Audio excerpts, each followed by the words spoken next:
نبی پاک صلی اللہ تعالی علیہ وسلم نے ہمیں ایک مکمل دستور حیات عطا فرمایا ہے، اور حضور صلی اللہ تعالی علیہ وسلم نے ہمیں پچھلی ساری قوموں سے جداگانہ اور ایک بھرپور اور ہر قسم کی خوشبو سے معمور دین عطا فرمایا ہے۔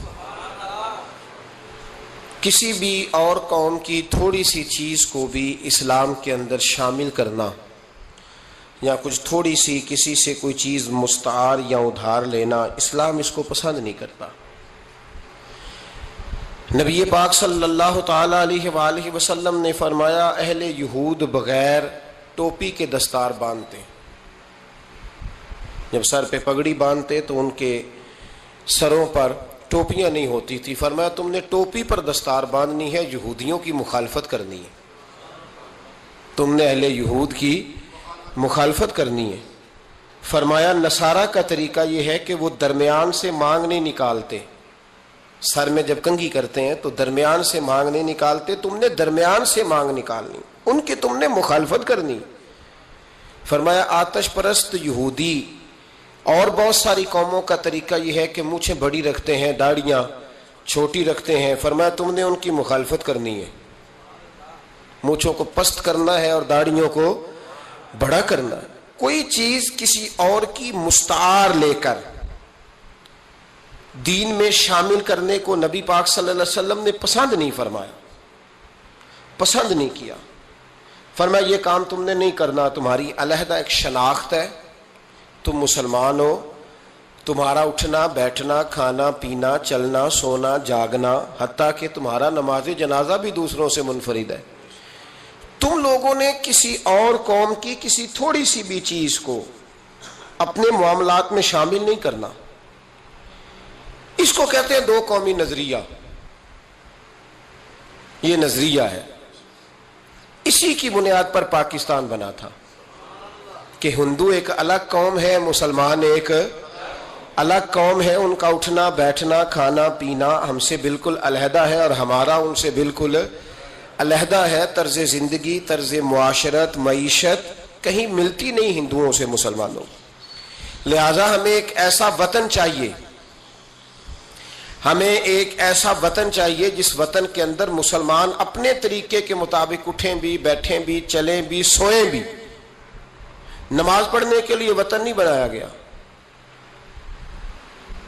کہ ہم نے اذانیں دینی ہیں، نمازیں پڑھنی ہیں، جماعتیں کرانی ہیں۔ یہ کام ہندوستان میں آج بھی ہوتا ہے، وہاں مسجدوں میں اذان بھی ہوتی ہے، جماعت بھی ہوتی ہے، تلاوت بھی ہوتی ہے، مدارس بھی ہیں، مساجد بھی ہیں، عربی ادب بھی ہے، سارا کچھ ہے۔ وہ پریشان کرتے ہیں، اس سے قطع نظر کرتے ہیں، وہ تکلیف دیتے ہیں، لیکن پابندی نہیں ہے۔ یہ سارے کام وہاں بھی۔ پاکستان نماز کے لیے نہیں بنا، پاکستان تلاوت کے لیے فقط نہیں بنا، پاکستان نبی پاک کے نظام کے لیے بنا ہے کہ کچہری میں حضور کا دین نافذ کیا جائے گا، اسمبلی میں نبی پاک کا دین نافذ کیا جائے گا۔ حضرت عمر فاروق رضی اللہ تعالیٰ عنہ کے طریقوں کے مطابق حکمران اس ملک کو چلائیں گے، اس لیے پاکستان بنایا گیا تھا۔ اب تو کوئی یہ نعرہ نہیں نہ لگاتا، کوئی جماعت بھی یہ نعرہ نہیں لگاتی جتنی سیاسی جماعتیں ہیں۔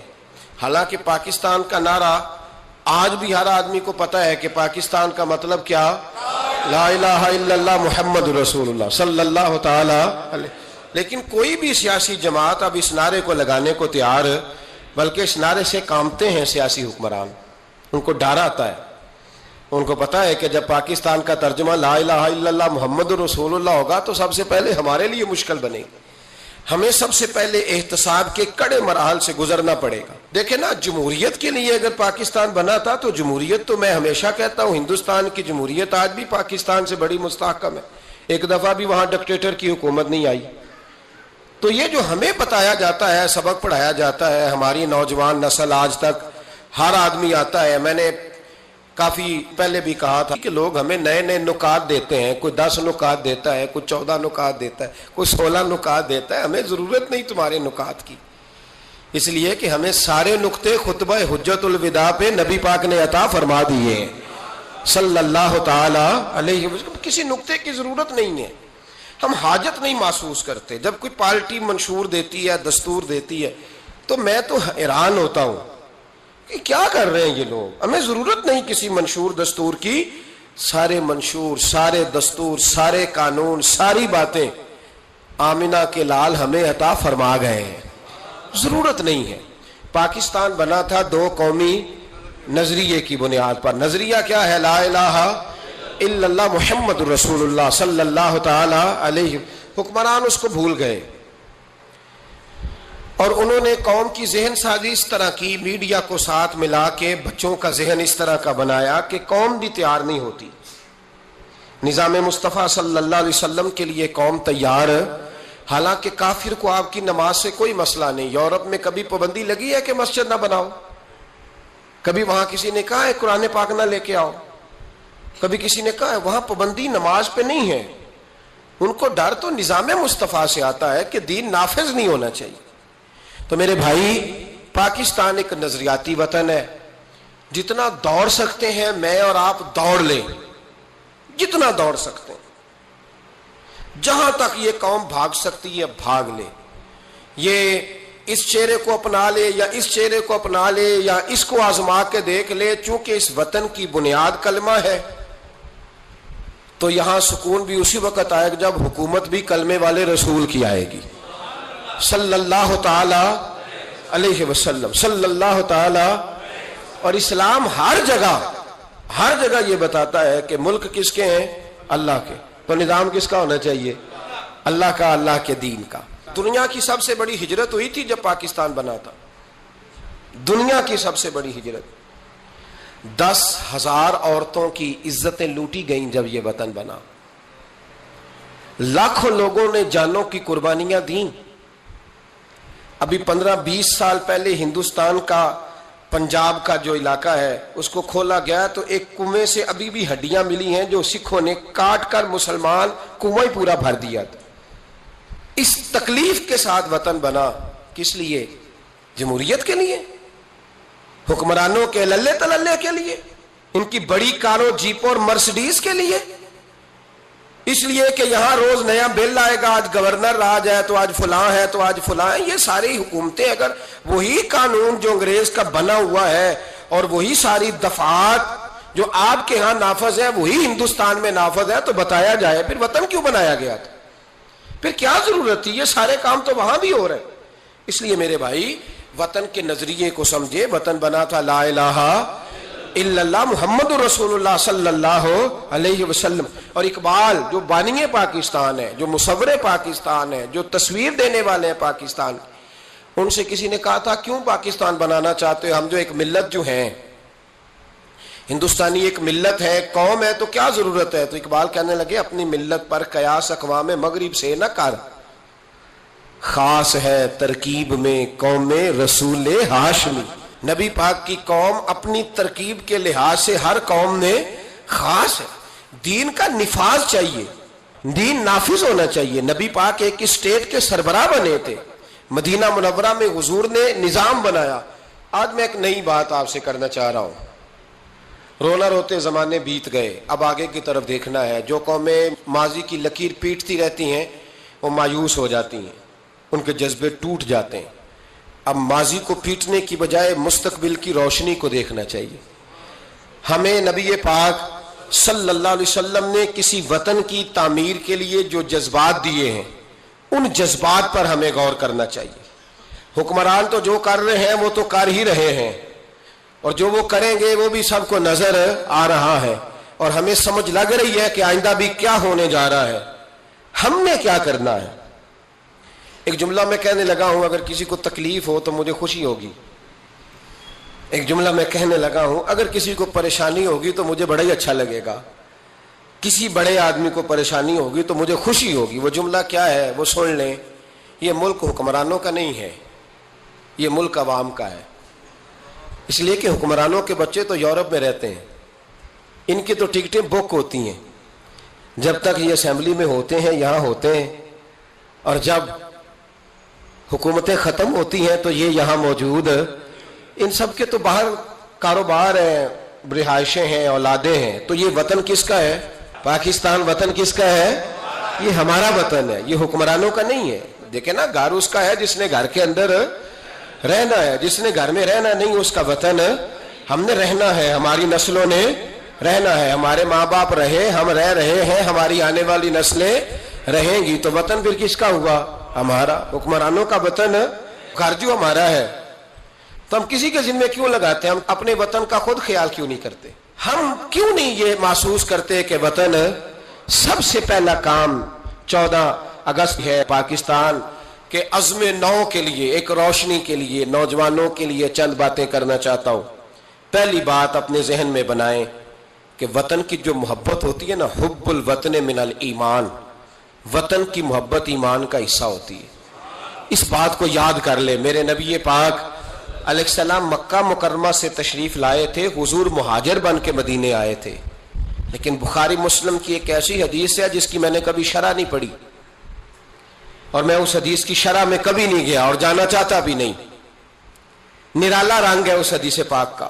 میرے محبوب پاک علیہ السلام مہاجر بن کے مدینے آئے، لیکن حضور نے ایک موقع پہ فرمایا، سنو بھائی مہاجرین اور انصار، کان کھول کے سنو۔ اب مہاجرین میں شامل کون کون تھے؟ حضرت ابو بکر صدیق، حضرت عمر فاروق، حضرت عثمان غنی، حضرت مولا علی، حضرت مصعب ابن عمیر، حضرت بلال حبشی، یہ سب لوگ مہاجر تھے، لیکن حضور نے وطن کی محبت بیان فرمائی۔ میرے محبوب نے فرمایا، یاد رکھنا، اگر کبھی لوگوں میں اختلاف رائے ہوا اور لوگوں کی دو لائنیں بن گئیں، ایک قطار ادھر جا رہی ہے لوگوں کی اور ایک قطار ادھر جا رہی ہے، تو فرمایا اگر تم مجھے دیکھو گے نا میں کس قطار میں ہوں، تو میں تمہیں اس قطار میں ملوں گا جس قطار میں میرے مدینے والے جا رہے ہوں گے۔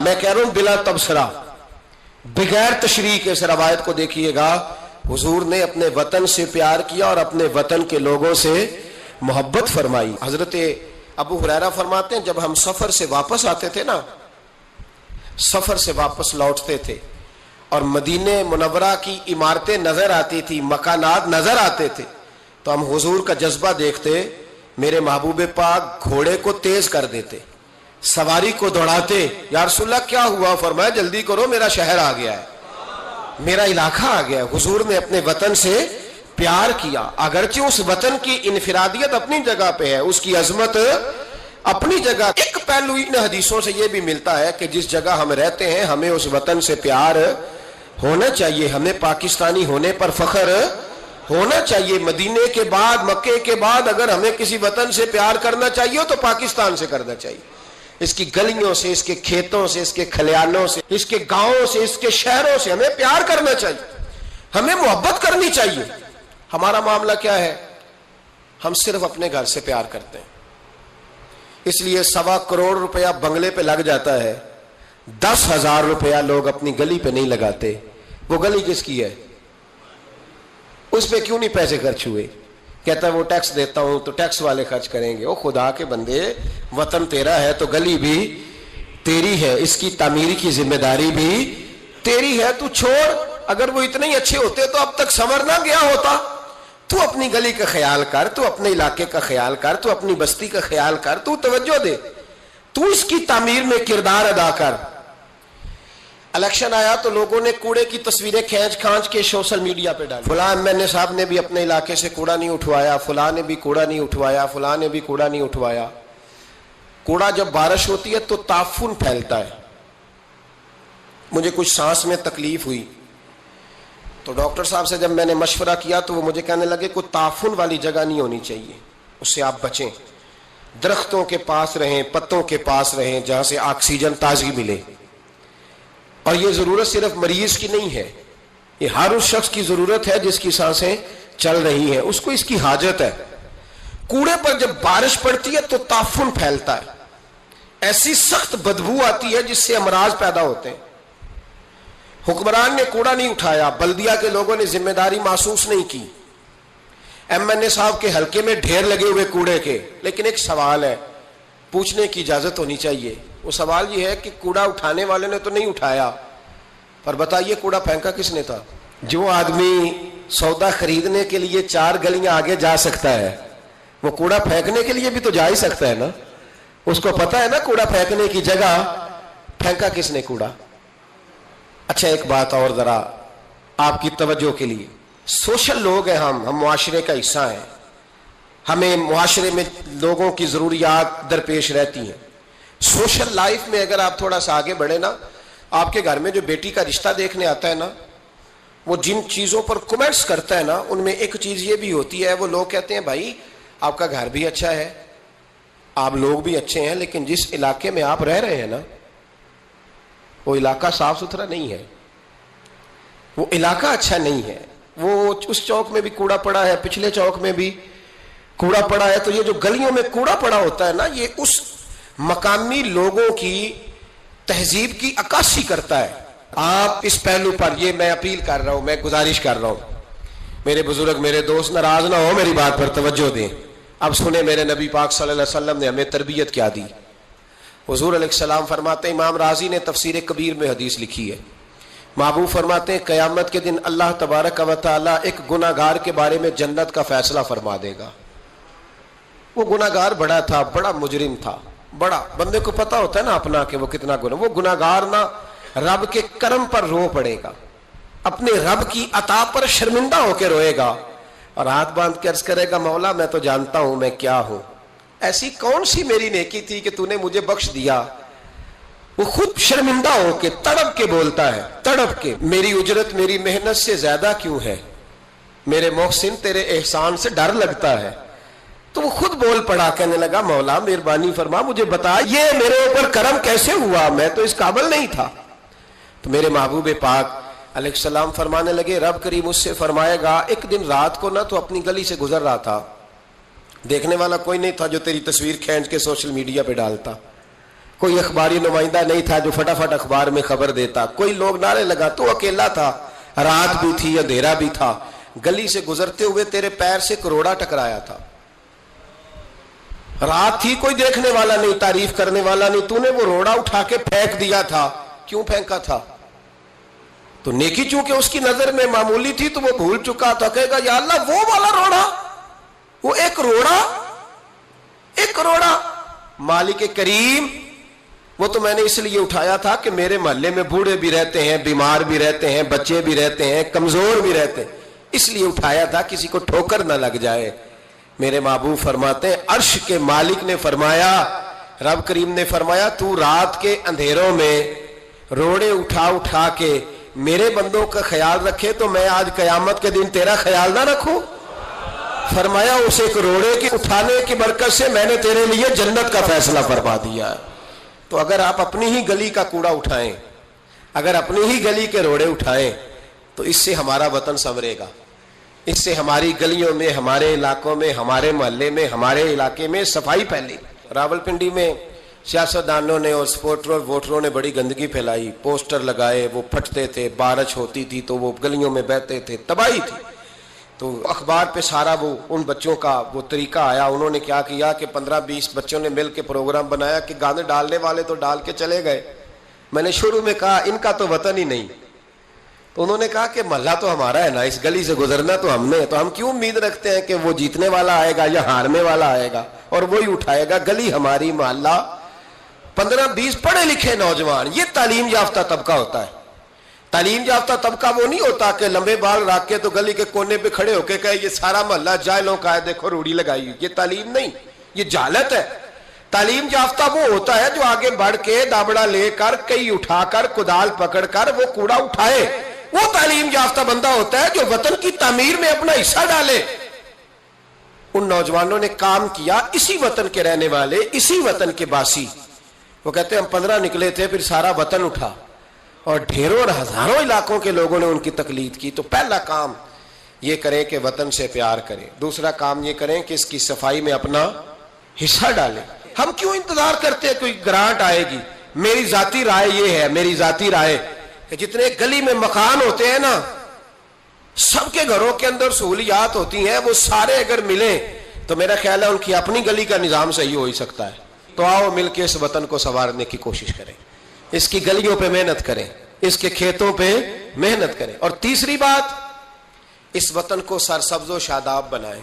کیا انداز ہے میرے محبوب کے سمجھانے کا، یہ بخاری کی حدیث ہے۔ میرے محبوب فرمانے لگے جس نے کوئی ایک درخت لگایا، جس نے کوئی ایک درخت لگایا یا پودا لگایا یا کوئی ایسی چیز لگائی، فرمایا اس سے کوئی انسان نفع اٹھائے یا اس سے کوئی جانور نفع اٹھائے، فرمایا جب تک لوگ نفع اٹھاتے رہیں گے رب لگانے والے کے نامہ اعمال میں نیکیاں درج فرماتا رہے گا۔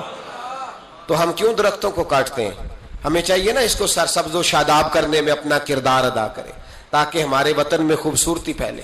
ایک مرض بڑی تیزی سے پھیل رہا ہے، ہیپاٹائٹس سی کا مرض ملک میں بڑی تیزی سے پھیل رہا ہے، بڑی تیزی سے۔ جگر کام کرنا چھوڑ جاتا ہے، معدے کی بیماریاں بڑھتی ہیں، پیٹ کے درجنوں امراض ہیں، پیٹ میں پانی پڑ جاتا ہے۔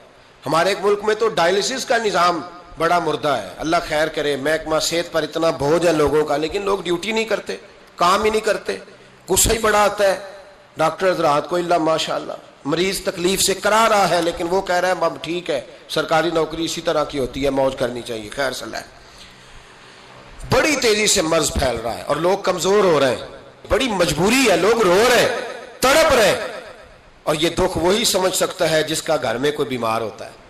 آؤ نا اس وطن کے لیے کچھ کریں، کوئی ہمت کرے، کوئی جدوجہد کرے، کوئی کوشش کرے، آؤ کچھ کرے اس کے لیے۔ کیا کرے؟ اس ہیپاٹائٹس سی کی بیماری سے لڑنے کا سب سے پہلا حل ڈاکٹر یہ بتاتے ہیں کہ پانی اگر لوگ صاف پینے لگ جائے، اگر پانی صاف ملنے لگ جائے تو ان بیماریوں میں 90% کنٹرول ہو سکتا ہے۔ یار صرف صاف پانی، لیبارٹری کے ٹیسٹ کے مطابق جو بڑا مہنگا بور بھی ہے وہ بھی ₹1,00,000 سے نیچے ہے۔ ایک گلی میں اگر ایک بور ہو جائے ایسا جس کا پانی زبردست ہو تو کتنے لوگ ہیں جو بچیں گے؟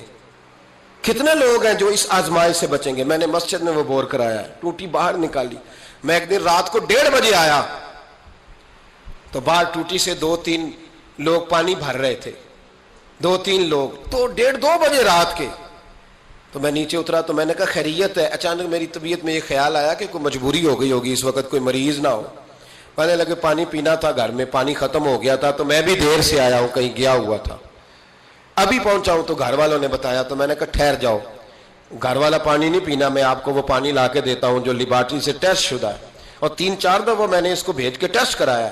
اب سنو اس کی بیس کیا ہے، اس کی بیس کیا ہے؟ ہم تو سمجھتے ہیں نا کل شریف پہ صرف چنے ہی رکھنے چاہیے، ہم سمجھتے ہیں کل شریف پہ پھل آنا چاہیے اور بریانی پکنی چاہیے۔ ترمذی کی حدیث ہے، حضرت سعد رضی اللہ تعالیٰ عنہ کی اماں انتقال کر گئی، آنکھیں عرض کرنے گئے یا رسول اللہ اماں فوت ہو گئی ہے، کچھ کرنا چاہتا ہوں، تو میرے محبوب نے فرمایا مدینے میں میٹھے پانی کے کنویں کوئی نہیں، قلت ہے، تو ایک کنواں کھدوا دے، لوگ پانی پیتے رہیں گے، رب کریم تیری اماں کو قبر میں راحت عطا کرتا رہے گا۔ حضرت سعد نے کنواں کھدوایا، قربان جاؤں محبوب کی عظمت پہ، میرے رسول پاک نے آج ہمیں صاف پانی پینا مہیا کرنے کے لیے کل 1450 سال پہلے نصیحت کر دی، فرمایا یہ کنواں سعد نے اپنی ماں کے لیے کھدوایا ہے، اس کا نام ہے سعد کی ماں کا کنواں، بیر ام سعد حضور نے اس کا نام رکھا۔ کتنا کو خرچ آئے گا اگر گلی والے سارے مل کے ایک صاف پانی کا بندوبست کریں، اپنے دوستوں کو، گلی والوں کو، محلے والوں کو اس وطن کی تعمیر میں اپنا کردار ادا کریں۔ اب کیوں توقع رکھتے ہیں صاحب کے چیئرمین صاحب ہی آگے کریں گے؟ وہ تو ملے نہیں کبھی، جن کی ڈیوٹی تھی گلی گلی گھومنے کی وہ تو کبھی آئے نہیں۔ یہ آپ کے چیئرمین ہیں، آپ کے ایم این اے، آپ کے ایم پی اے، یہ اتنی بلندی عظمت کردار نہیں رکھتے کہ یہ آئیں گے، ان کے پاس کہاں وقت ہے گلیوں میں گھومنے کا؟ اصل لوگ تو وہ تھے کہ 24 لاکھ مربع میل کے حکمران جناب عمر فاروق، لیکن چہرے پہ کپڑا ڈال کے ساری رات مدینے کی گلیوں میں گھومتے تھے، ہر دروازے کا خیال رکھتے تھے، پر کیا کریں، کس کو سمجھائیں؟ لوگ اپنی مرضی کرتے ہیں۔ آج میں عزم نو کی بات کر رہا ہوں، میں پاکستان کی تعمیر کی بات کر رہا ہوں۔ پہلی بات یہ کہ اس سے پیار کریں، دوسری بات یہ اس کی صفائی کریں، تیسری بات یہ یہاں درخت لگائیں، شجرکاری کریں، اس کو سرسبز کریں، چوتھی بات یہ کہ دیکھیں ہم کتنا کردار ادا کر سکتے ہیں، کسی کو کم از کم صاف پانی مہیا کر دیں۔ دیکھیں نا میرے نبی پاک علیہ الصلوۃ والسلام نے اعلان فرمایا، ایک یہودی کا قبضہ تھا میٹھے پانی کے کنویں پر، تو رسول پاک علیہ الصلوۃ والسلام نے فرمایا یہودی کا قبضہ ہے، مسلمانوں کو پینے کے لیے پانی نہیں دیتا۔ کیا خوبصورت اعلان ہے، پانی نماز کی بات نہیں ہو رہی، روزے کی بات نہیں ہو رہی، حج کی بات نہیں ہو رہی، پانی کی بات ہو رہی، پینے کے پانی کی۔ کتنا بڑا اعلان ہے، لوگوں نے دین کو محدود کر دیا ہے کہ با مسجد کے اندر آ کے نماز پڑھنا ہی خالی مذہب ہے، روزہ رکھنا ہی خالی مذہب ہے۔ میرے محبوب پاک علیہ السلام نے کیا ارشاد فرمایا؟ حضور نے فرمایا یہودی کا قبضہ ہے، لوگوں کو پینے کے لیے صاف پانی نہیں دیتا، میٹھا پانی نہیں دیتا، منبر پر مسجد نبی پر اعلان کر رہا ہوں۔ حضور فرمانے لگے جو اس سے کنواں خرید کر وقف کرے گا یہ میرے ہاتھ میں جنت کی ٹکٹ ہے۔ حضور فرمانے لگے مصطفیٰ کا وعدہ ہے پانی کے لیے، یعنی پینے کا پانی، یعنی لوگوں کے حلق سے پانی اترے۔ جاگو جاگو، وطن کے لیے کرو، محنت کرو، آگے بڑھو۔ میرے رسول پاک علیہ السلام نے فرمایا جو میرے مدینے والوں کے لیے پانی کا کنواں وقف کرے گا میں جنت دیتا ہوں۔ حضرت سیدنا عثمان غنی پہنچ گئے، اس کے پاس پہنچے، 6,000 یا 7,000 دینار کا کنواں تھا۔ اس نے کہا میں ایک دن کے لیے دوں گا، صرف ایک دن میری باری، ایک دن 6-7 ہزار دینار مانگے، حالانکہ کنواں 6-7 ہزار دینار کا کل تھا۔ مسجد کے لیے زمین کی بات نہیں ہو رہی، مدرسے کے لیے زمین کی بات نہیں ہو رہی، کنویں کے لیے پینے کا پانی لوگوں کو مہیا کرنا ہے، عام عوام کو۔ اور اس وقت صرف بات بھی مسلمانوں کی نہیں، یہودی بھی پیئیں گے، دیگر لوگ بھی پانی پیئیں گے۔ میرے نبی پاک علیہ السلام کے غلام نے کہا کنواں دے دے۔ کل کنواں سارا 6-7 ہزار دینار کا تھا۔ کہنے لگا میں نے نہیں دینا۔ جناب عثمان بیٹھ گئے، فرمایا تو بات کر کتنے کا دے گا؟ اس کے منہ سے نکل گیا 40,000 دینار۔ 40,000 دینار۔ مسجد کی زمین نہیں خریدی جا رہی، ادارے نہیں بن رہے، اگرچہ یہ اصل ہے دین کی، خریدنی چاہیے۔ پانی کا کنواں، وطن کی تعمیر۔ جناب عثمان غنی رضی اللہ تعالیٰ عنہ فرمانے لگے تو نے اپنی اوقات کے مطابق پیسے مانگے، ورنہ میں تو 60,000 دینار لے کے آیا تھا، تیری اوقات اتنی تھی، تو یہودی ہے نا، تمہاری اوقات اتنی ہے، انہیں اوقات کے مطابق مانگے، میں 60,000۔ اس نے کہا عثمان سمجھ نہیں آئی، ساری زندگی تجارت کرتے رہے ہو، 40,000 دینار کنویں کے لیے؟ آپ فرمانے لگے تو بے ایمان ہے، تجھے کیا سمجھ آئے گی؟ اگر کسی کو 40,000 کے جنت کی ٹکٹ ملے، اور ملے بھی نبی پاک کے دستے مبارک سے، فرمایا یہ ہے ارض جنت، یہ طیبہ کی زمین ہے، جنت بھی یہی، مالک جنت بھی یہی ہے۔ آؤ پاکستان کی تعمیر کریں، آؤ اس کی گلیوں سے کوڑا اٹھائیں، اس سے پیار کریں، اس سے محبت کریں، یہاں درخت لگائیں، یہاں صاف پانی پینے کے لیے بندوبست کریں۔ اور میرے بھائی، میرا بچہ اگر تعلیم نہیں حاصل کرتا تو ساری انویسٹمنٹ اپنے بچے پر کرنے کی کیا ضرورت ہے؟ آگے بڑھو نا۔ وہ جو چائے والے کھوکے پہ چائے تقسیم کر رہا ہے وہ بھی بڑا لائق ہے، اس کے ابے سے ملاقات کرو، اس کو کہو لا یار میں تیرے بچے کا خرچ اٹھاتا ہوں، اس کو اسکول میں داخل کرا۔ ایک انجینئر ملے گا ملک کو، وہ جو گرمیوں کے موسم میں نا ٹھنڈے پانی کا کولر لے کے بس کے پیچھے بھاگتا ہے نا، اور آواز دیتا ہے ایک گلاس پانی کا لے لو، ایک گلاس۔ وہ بڑا ذہین بچہ ہوتا ہے، بڑا ذہین ہوتا ہے، اس کی ماں کو بھی بڑا چاؤ ہوتا ہے یہ افسر بن جائے، اس کے پاس پیسے نہیں ہوتے، وہ غریب کا بچہ ہے۔ اس کو بلاؤ نا، اس کو کہو بیٹے آ۔ کبھی کبھی کسی چوک میں کسی ٹھیلے والی دکان پہ بریک لگتی ہے نا گاڑی کے، تو چھوٹے چھوٹے بچے دوڑ کے آتے ہیں، کہتے ہیں ہماری دکان سے سودا خریدو۔ ان میں بڑا ٹیلنٹ ہوتا ہے، بڑے ذہین ہوتے ہیں، لیکن نہ یہ امیر کے بچے ہوتے ہیں، نہ پیر کے ہوتے ہیں، نہ وزیر کے ہوتے ہیں، ان پر کوئی انویسٹمنٹ نہیں کرتا۔ آؤ آج ارادہ کریں کہ ہم، ضروری تو نہیں کہ میرا بچہ ہی پڑھے، اگر میرا نہیں پڑھتا تو میں کسی کے بچے کو کتابیں خرید کے دے دوں، میں کسی کے بچے پر تھوڑی محنت کروں۔ آؤ میں تمہیں پھر لے چلوں مدینے کی گلی میں، میرے مصطفیٰ کریم صلی اللہ تعالی۔ حضور گزر رہے، دن تھا عید کا، عید کے دن حضور گزر رہے تھے، اور نبی پاک نے گود میں امام حسن حسین کو بٹھایا ہے، گھوڑے پہ حضور جا رہے ہیں، رستے میں ایک بچے کو روتے ہوئے دیکھ لیا، میرے محبوب نے گھوڑا روکا، 10,000 سے آبا عیدگاہ میں عید کی نماز کے لیے منتظر تھے، حضور نیچے اترے، بیٹے روتے کیوں ہو؟ تو پھر رو پڑا، کہنے لگا یتیم ہوں، ابا انتقال کر گئے، ہر بچے نے نئے کپڑے پہنے ہیں، محبوبہ چچا اور ماموں نے بھی میری طرف دیکھنا پسند نہیں کیا، رو رہا ہوں۔ 10,000 نمازی انتظار کر رہے، 10,000، اور میرے رسول پاک وطن کے غریب بچوں کا خیال کر رہے ہیں۔ حضور گھوڑے سے اترے، بچے کو ہاتھ لگایا، گھر لے گئے، کہا فاطمہ